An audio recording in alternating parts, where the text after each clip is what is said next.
ఒక కమర్షియల్ సినిమాను chart buster songs ఏ స్థాయికి తీసుకువెళ్తాయో 2 ఏళ్ల క్రితం రిలీజ్ అయిన పుష్ప ప్రూవ్ చేసింది.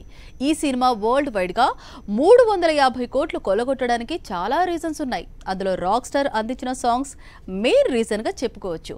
ఆ సాంగ్స్ వల్లే first part pan India wide గా హిట్ అయింది. ఇప్పుడు సెకండ్ పార్ట్ కు కోట్లు కురిపిస్తోంది. పుష్ప 1 సాంగ్స్ సృష్టించిన సెన్సేషన్ అంతా ఇంత కాదు. దేవి అందించిన పాటలు ఈ సినిమాకు బంపర్ ఓపెనింగ్స్ తెచ్చిపెట్టాయి.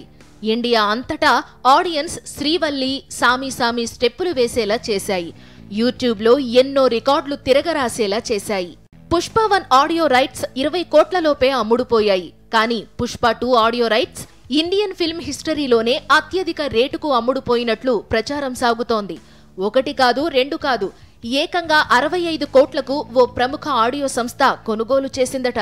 ఇప్పటి వరకు RRR ఆడియో రైట్స్ మాత్రం హైయెస్ట్ రేటుకు అమ్ముడుపోయింది. కీరవాణి మ్యూజికల్ బ్లాక్ బస్టర్ దాదాపు 26 కోట్లకు బిజినెస్ జరిగింది.